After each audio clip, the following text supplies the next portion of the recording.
Dave Abrams. And I'm Kristin and Dave. Welcome to Arundel County Week in Review. In this episode, we'll talk a little snow and introduce you to some first-time champions in sports. But first, making headlines this week. Almost 100 county employees were celebrated this week for 25 years or more of service. A special ceremony was held at the DoubleTree Hotel in Annapolis, where employees were congratulated by the county executive for more than 2 decades serving our citizens. Each honoree was presented with a watch to commemorate their achievement. County Executive Steve Shue had this to say about the honorees. We're lucky to have so many dedicated career public servants who care about this county, its future, and the residents of this wonderful place that we call home. So I just want to thank you once again for your service to Anne Arundel County, and have a great day. Now, Dave, let's go ahead and hop in our little hot tub time machine. Okay, let's do it. Is that the Garth like? Yeah, I wasn't going to do that, but thank you for embarrassing yourself. Sorry. And let's see what was happening in 1990, 25 years ago from today. Okay. All right, so Patrick Ewing scored 50 points in a win over Charlotte. They were called the Bobcats at the time. Patrick Ewing, yes. Yep. Author Salman Rushdie was ordered to put to death for blasphemy. I remember that. Still alive, by the way. Yep. South African President de Klerk met with Nelson Mandela to talk about ending apartheid. One of my all-time favorite movies, and it's perfect for this time of year. It's a classic holiday film, Home Alone, premiered. Oh, yeah. Ready? Oh! All right, little trivia. Okay. What was the name of the 2 crooks? What'd they go by? Oh my God. Well, one was Joe Pesci. Right?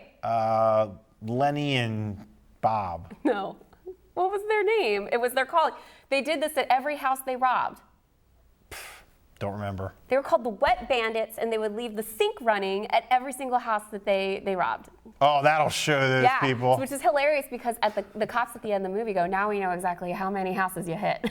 Right. Good job, guys. Those guys were really, really top good. shelf. Mm-hmm. Yep. So the first successful trial run of the system that would become the World Wide Web, WWW, happened.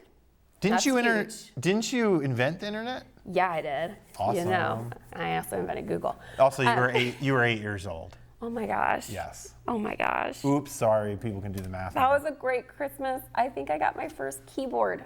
Oh. Yeah. And look at you now. Rock star. That's awesome. Congratulations and thank you to all of the county employees who reached the 25-year milestone this week. We really appreciate all your service. And speaking of appreciating people, welcome back, Kristin Lagana. Welcome back, Dave. Thank you. I haven't said welcome back to you because I wasn't here last week. Exactly. So. We have to thank Matt Deal and Janelka Stafford and Brandy Dickey, who did her first show last week and did an excellent job. Very good. So they all came in and capably filled these seats. That's teamwork. Yeah, that is very well done. Good teamwork. Well, if you ask some parents in Crofton what they want for Christmas, they might say what? A new high school. New high school, right. Yeah. Well, this week we had another step forward in making that school a reality. County Executive Shue joined architects from GWWO Inc. at the site where the high school is planned to be built. They walked the 150-acre site and discussed how the complex would accommodate a new high school, the existing Crofton Middle School, and future spots for an elementary and middle school. You got all that? Yeah, it's crazy. All that stuff on there. The property on Davidsonville Road has been owned by Anne Arundel County Public Schools for decades. If approved by the Board of Education and the County Council, the project could break ground by 2018. Yay! Also, Kristin, remember we talked about potential mascots for the school. Yes. And you had Crofton Crows. I said Crofton Crows. You weren't super excited about. I wasn't because I said with all our high schools, they all are birds, and that was the first bird I thought of that started with a C. So Crofton Crows. And then my idea, which I think was kind of brilliant, was Crofton Kraken. The Kraken. Release the Kraken, which is a K, but it still has the alliteration. Can you show us a Kraken there, Chuck? Yeah, Kraken's pretty scary. So so we were touring the site, and I didn't know this, or I had forgotten that Cardinal Field is there. So Crofton Cardinal. Cardinal. Now is it? That's a seabird I didn't think about. Cardinal, singular or plural. Why is Stanford just the Cardinal? And why is Arizona the Cardinals? Is it for the bird? These are the things I stay up at night. Okay. Yeah, a cardinal is something else, right? The religious not a bird. figure. Yeah. Yes. So what's the one for Stanford? I don't know, but I think ours should be the bird. Yeah, well, we got the Seahawks. It's more diverse. Right. We have other birds I'm not thinking of right now because, northeast eagles. Cranes. We've got some other. Herons. What's the bird park? Eagles. I just know my high Seahawks. school. Go Seahawks. Well, cardinal, we could work with cardinal maybe. Cardinal would be cool. I like the red color. So, and we have a lot of high schools with blue, so the red would be good. So. Well, there's still a lot to go, but hopefully this school is going to happen. It's so exciting, and I can't believe it has ability to have another middle school and elementary school in that Yeah, it's a big property. It's great. They actually thought ahead. They did a good job thinking ahead like 50 years ago when they Yeah. bought this land. So. Well, I'm excited, and we should go ahead and try and start sneaking in Cardinal. Maybe they'll pick up on that. I still like Kraken. Kraken, I'm sorry. Release the Kraken. The Kraken is here to dominate your team. Well, the state's attorney, Wes Adams, had a big victory this week. Judge Paul Harris sentenced William Lloyd McDonald to 45 years in prison for armed robbery, theft, and possession of a firearm, which will basically keep him behind bars for the rest of his life. McDonald was convicted in May of first-degree murder in the shooting death of federal police officer Benjamin Curtis behind My Place Bar and Lounge in Odenton back in 2006. This has been a very difficult case, which has included a mistrial and a witness that came forward in 2011. McDonald's former girlfriend told police he had confessed to the crime. We talked to Adams about the case, and he explained some of the challenges. Obviously, this case occurred in 2006, so we're looking at 9 years to get a case prosecuted with all sorts of twists and turns. We had a case concurrent in Montgomery County. This is a great verdict and sentence for the victims in this case and their families, and it's taken so long to bring Mr. McDonald to justice that I'm just really proud of the effort from my office. That is a long time, 2006. Yeah, I mean, I'm sure it meant a lot to the families to have this resolved after 10 years. Absolutely, brings That's some a peace really of mind. long time. Yeah. Yeah, so the case went cold, and they didn't have leads because the woman who was in the car with the victim at the time, this was like a robbery gone bad, essentially. And the woman in the car had run away while the officer was struggling with McDonald, and gun went off and he was shot. But apparently she couldn't pick him out of a lineup. So the case went cold for a long period of time. And then in 2011, McDonald's former girlfriend testified or went on the record and said he had confessed to it. So it's a sad story, but it's something that finally we have some closure on. Mm-hmm. So good job by the state's attorney's office and the police department. It obviously was not an easy case. No. Well, we're going to take a quick break, and when we return, we will talk to Alex Bacque about snow. Are you ready for snow? I love snow. Okay. Take a look at our community calendar for events happening around town, and we'll be right back.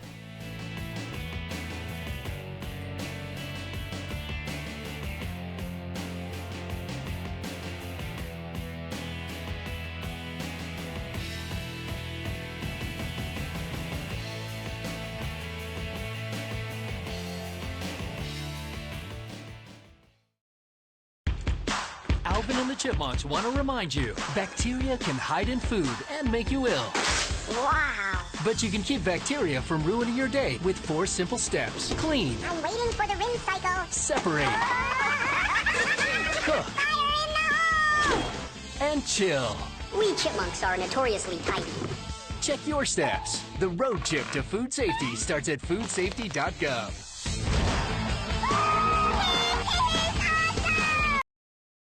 Welcome back. Joining us on the program this week, we're excited to have Alex Bacque here. He is the Chief of Road Operations for our Department of Public Works, Bureau of Highways. Alex, thank you so much for joining us on the program this week. My pleasure. And of course, everybody's excited about that 4-letter word that starts with an S. And of course, we're talking about Snow? I'm not sure people are excited. Well, if you're not like me, maybe you're not excited about snow. I love snow, but we know it does give some problems with traveling, especially around our county. Mm-hmm. And that's why we've brought Alex in, because he's the pro and we're going to talk about it. So, okay. Alex, first off, how long have you been with the county? About 13 years. 13 years, wow. Mm-hmm. And when we start getting into preparation mode for winter weather, what are some things that you look at? How do you start preparing? Well, we typically start our planning cycle as early as August or July, and we go through a standard cycle of making sure that really 4 areas are taken care of. We're thinking about our materials, our equipment, staffing and contracts for snow removal contractors.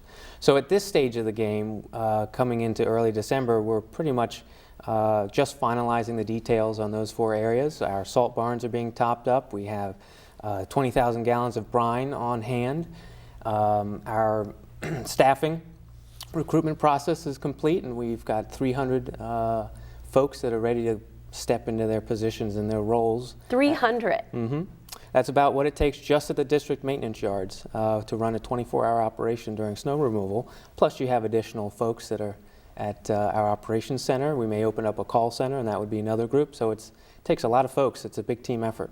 Yeah. And real quick, you mentioned brine. Explain to people what that is. Turkey, right? Like we just did for Thanksgiving. I like turkey brine. Right. Do you eat the turkey? Similar in that it's salt water, really. And what we're doing, and you may have recognized it, those white lines that you see on the interstates, you'll see the State Highway Administration doing an anti-icing using a brine liquid, and the county's looking to do that this year for the first time. Oh, wow. And so it's a new initiative, and we think it's going to yield some positive results in terms of helping us get our roads back in a safe travel condition more quickly. So we'll be out there in that 24 to 48 hour period before we think snow will start, and we'll be spraying our major roadways, and then we'll come into, once the snow comes down, with our normal snow removal operation. And I think that's important to make note of too, because I think we talked about this briefly on one of our more recent programs with Matt Deal. There are some roads that are going to fall under state. And sometimes folks don't understand that even though those roads may travel through Anne Arundel County, that's not county's responsibility, that those are maintained by the state. It's a great point. The roads that have a number associated with them are state roads and are the responsibility of state highways. We also have some private roads, certainly throughout the county, and areas like Fort Meade or City of Annapolis, those would be handled separately as well. The county road maintained road network is comprised of about 6,700 roads. So that requires us plowing about 3,800 miles, typically several times during each snow event. And how many pieces of equipment do you normally have on the road and on a given, if you have a pretty serious storm, what are we talking about? On a full call out, which would be the way we'd phrase it, we can deploy about 225 pieces of equipment. That's comprised of about 73 county-owned snowplows and about 150 contract pieces of equipment. Well, I think we should mention that all the people who work in road operations do a heck of a job, and we saw that last year. If people are short on memory, I mean, you guys did a very good job last year. We didn't have the Snowmageddon type storm, but we did have a couple of snowfalls that went very well. And I think people don't always think about the folks who are out there working these events, that, you know, it's kind of like the adage of, you know, when people are running from a burning building, firefighters are running in. It's like when we have our slippers on and we're happy that school is closed, you guys are working, and you probably started a midnight shift, 12-hour shift. So these people work very hard. It's a very organized operation, and it works. And not to jinx you for this year. Right, knock on wood. Right. So as we speak right now, Alex, what do you think? When's it going to snow? Well, I think we're going to have a slow start to the season, and then we're going to see some cold temperatures and some snowfall coming in. So later on in January, February? Later on, I think we'll see the bulk of it in January and February. Yeah. What kind of resources do you guys use to sort of anticipate what kind of season we'll have? I know some folks swear by the almanac, and some like folks, you. Yeah, I love the almanac. Some folks will use like Foot's Forecast or Justin Burke, or what do you guys use at Highways to kind of get your weather? And well, we really rely on the National Weather Service in a significant way, and they're our primary source. And then we supplement. We subscribe to a customized maintenance decision support weather service that allows us to look at our actual pavement temperatures, project where those pavement temperatures are going to go, which is very important for choosing how we apply de-icing chemicals to the road. And so we add that also in with just a generalized forecast. So we draw from a number of different pieces of sources of information to try and make the best decision. So here's the big one, because this is what I see every year, is that especially when it snows the first time, and especially when we're not really expecting it and we get a storm like rush hour, and, you know, people are very, you know, rung up about everything that's going on, and they get a little impatient. And this was thought of long in advance, and DPW puts out, specific guidelines for how you respond to a snow event. So let's say that you have a foot of snow. What's the standard kind of response time for that? Sure. As a general rule of thumb, it's going to take up to 24 to 36 hours to plow to bare pavement the main and collector roadways in the county. Now, it might then take up to 2 to 3 days to get to all the community streets. Again, we're talking about 3,800. Yes, 3,800 miles, 6,750 thereabout, approximately, individual streets with probably 1,000 cul-de-sacs plus T-turnarounds and whatnot, and those take additional time. So the initial effort is to bring our main roadways to bare pavement, make sure that our emergency services can get anywhere that they need to go in the county, move into our collectoral roadways that knit our communities together and typically are where our buses run, and continue to push into the individual community streets and get into every single individual court and dead end and make sure that that's passable. Again, snow covered in community streets, but passable. Well, you certainly have always done an excellent job. I think every winter we've had outstanding service from highways, and you guys are quick and efficient. And I have to steal your question. Why? Because your question was good. That's what I'm about to ask. Oh, I'm sorry. Excuse me. I got excited. It happens. You're so funny. I know. Whenever we're talking about snow. With it being such a hard job, what can we as residents do to make it easier for you this season? That's a great question. Thank you. You're welcome. Probably the biggest help residents can do for us is to take their vehicles, if they have off-street parking, and move them off the streets. If you know snow's coming, if you can finish up whatever errands you might have, and when you come home at the end of the day, if you can get your vehicle off the cul-de-sac into your driveway, if you have to have some cars on the roadway in your community streets, try and bring them all together in one area. And that allows our drivers just a lot more maneuvering area so that we can effectively get down your street, plow it, and that just makes a big difference. And then things like trash cans and recycling bins, if those can be kept off the roadway until we can get our plows through. And sleds. A big help. You hear that, kids? There we go. Sleds? Is that sleds. a problem? Okay. Could be. What if kids are sledding all day and they just Let's leave do it a there? survey. Alex, how many sled calls have you had? I can't say I've had many. Yeah. But if you want to help. Okay, but kids, keep the sleds off the street. Keep the sleds off the street. And stay off of drugs. And then I would mention one other thing, just as our plow trucks are going down the road, remember that they're spreading salt behind them. So remember to give them a little bit of space and be patient. They may be going slower than you may want to go. But they're doing that for a reason, and it's so that they can safely do their job. So we ask for a little bit of leeway there. And you're absolutely right, and we should stress it one more time. It really helps to stay put at your house and not be on the road in their way. Right. If you don't need to go out, it's really best. Helps us a lot do our job if you stay in. We know that people need toilet paper or milk a lot more than usual when it snows for some reason, but if you can just hold out, that's probably preferred. Well, Alex, thank you so much for joining us. Great Thanks tips. for having me. Thank you for your hard work that you do, not just in the wintertime, but all year round. We appreciate it, and you and your crew and your staff. We're going to be right back with more Week in Review right after this. Don't go anywhere.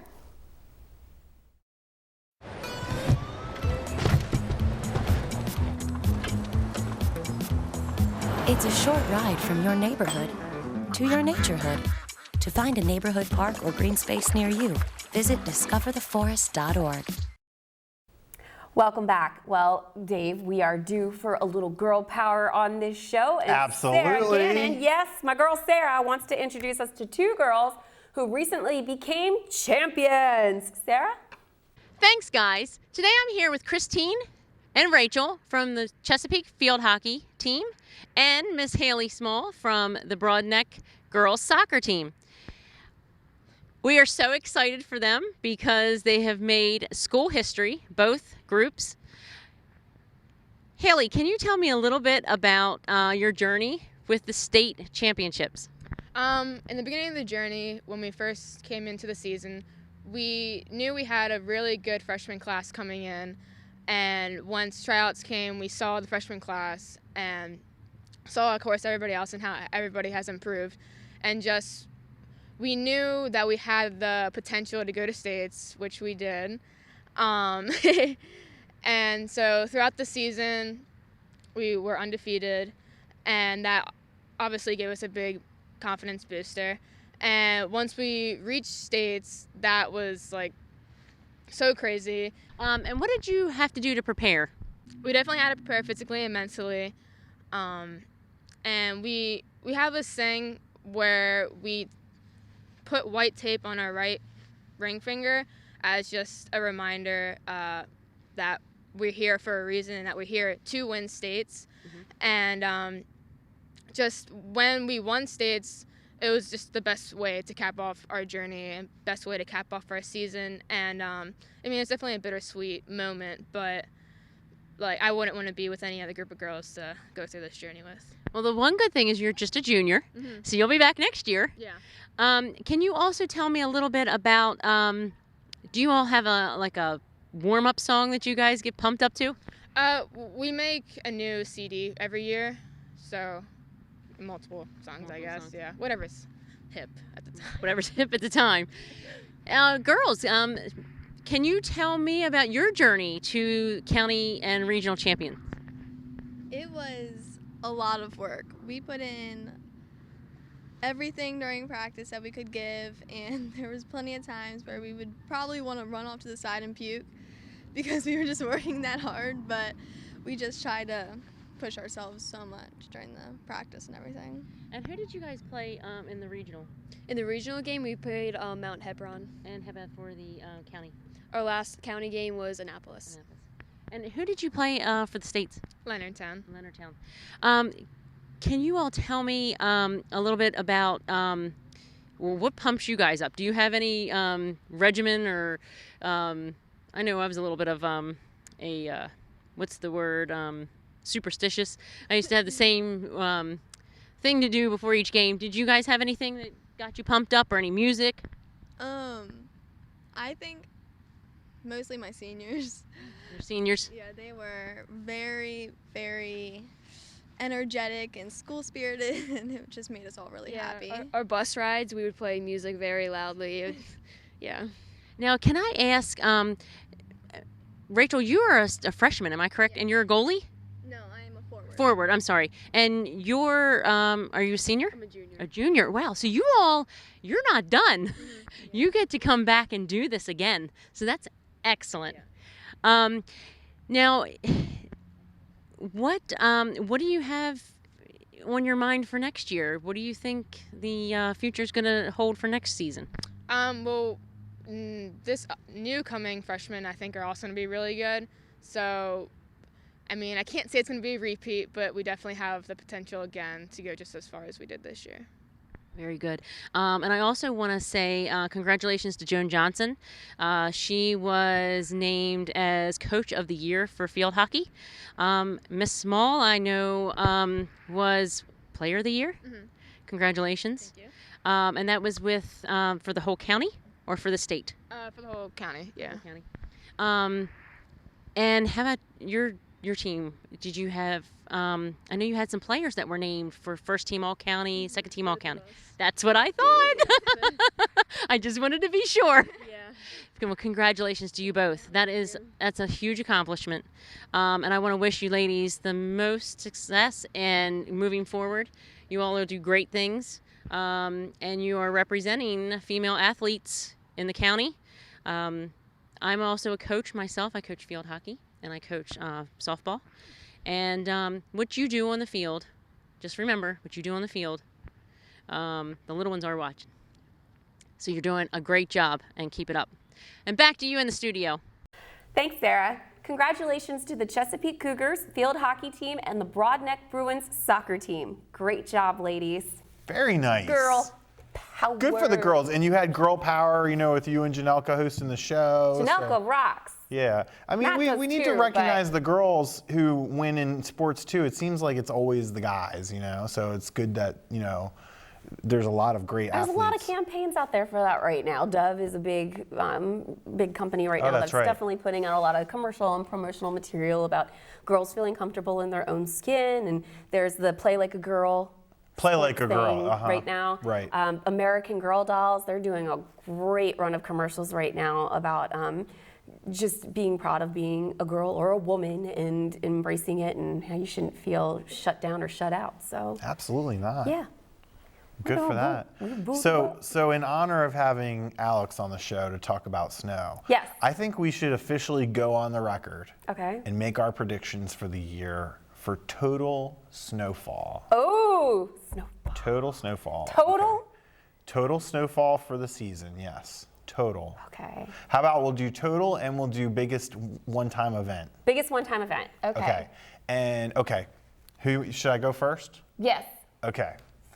I'm gonna go. Is this like Price is Right? Like if you go over, you're out. Okay. Absolutely. Okay. Yeah, we got to do Price is Right rules. Got it. Oh, so you can do 1 inch if I. Oh, okay. But go first. By all Ooh, means. now it's harder. Okay. is. The pressure's on. I'm gonna go for. I should have looked this up so I could cheat. I'm gonna go for 25 inches total. Okay. And biggest event, I say we're gonna have a good one, and I'm gonna go with 13 inches. Okay. Those are pretty high. I should have I done went that. higher. I thought higher than you. Okay. Because good. I am a snow enthusiast and I want to see it. Do you all. know what the numbers are? I don't know what the Okay. numbers All are. right. Go ahead. I'm saying overall 32. 32. 32. And biggest one-time event, snowfall, 18 inches. Whoa! Gosh, Alex is going to be working hard that day. Alex is probably like, no. I can't believe she did that. She seemed so nice. Well, so since you were away, we had let's catch up. Thanksgiving. Let's catch up. I'm sure Yeah. nobody minds out Yeah. there. How was your Thanksgiving? Thanksgiving was great. I had a dinner and a show. Dinner and a show? What was the show, first of all? My mother, she prepared quite an elegant evening. She had a couple new entrees she was trying out on the table. We had a delicious lasagna as part of our Thanksgiving meal this year, Dave. A Lagana lasagna? Lagana lasagna. Let me tell you about this lasagna. It came from a Southern Living magazine, which my mother, that is her Bible cookbook. Okay. She loves Southern Living. Right. She had turnip greens ordered especially for this lasagna that they had on hold for her at Giant. Okay, I have no idea what a turnip green It's is. kind of, if you didn't have turnip greens. Is that like a radish? Because I don't like radishes. Turnips are like radishes, but it's the greens, the green leafy parts. It's like spinach or kale or, Okay. well, it wouldn't be like That's kale. like the secret It'd be like ingredient? a spinach. Okay. It wasn't a secret ingredient. Okay. There's Italian sausage and pumpkin and cheese. So it was a white Pumpkin? lasagna. Yeah, it was an autumnal lasagna, and it was Whoa. very good. So that was excellent. She also had, we had the turkey, of course, and gravy and stuffing. My sister did a really good sweet potato pie thing, but she made cream of crab soup. Ooh, So I that had was cream of great. crab soup on Thanksgiving too? Yes. Yeah, Marilyn. Woo! But what was exciting, and I'm There was some news in the Lagana household, Yes, right? I'm very excited to announce, I'm trying not to cry. Congratulations to my baby sister, Vicky. She's tearing up. I'm she tearing is. up. She got engaged. That quick, you're crying? Yeah. I'm going to be Well- a mess at the wedding. Okay, so you now. breathe for a second. Congratulations, Vicky. We're very happy for you. Yes. And if you need somebody to sing for the wedding, Kristin is not available, so I will Steve come will and do it. sing. He'll do I will Beyonce for you. sing- I will do Beyonce. All right. I've calmed down. Let's talk about If you how want it went it, down. you better put a ring on it. Every year we Okay. do pictures at the end of the meal, which I'm always like, well, I'm going to do the end of the meal because we look like we just ate. But we'll do a shot of the Lagana family. We'll do a shot of my sister and her boyfriend, me and my boyfriend, my parents. So the guys, the girls, we just kind of switch it up. Right. Knowing that this happens every year, my sister's boyfriend hid a ring that was near the mantle of the fireplace that we always take pictures in front of. So it was funny because I was. Oh, so he popped the question right when the Yeah. shutter was getting ready to go, so you got the perfect reaction. Well, it was photo. hilarious because I was kind of, I had no idea this was happening, but I was kind of orchestrating the order we were going to take pictures in, and my sister and Mike happened to be last. So, and I see him reaching for something, and she's so funny. She was telling me later on the phone, she goes, "You couldn't stop saying, 'Oh my God.'" I really just kept going, "Oh my God, oh my God, oh my God, oh my God." And she said she was staring at me, and I just couldn't stop saying it. So it was very exciting. It was very personable and very intimate. Oh, your little sister. My little sister. Aww. So congratulations to her. It's going to be an exciting 2016. We're going to plan one heck of a party. Good.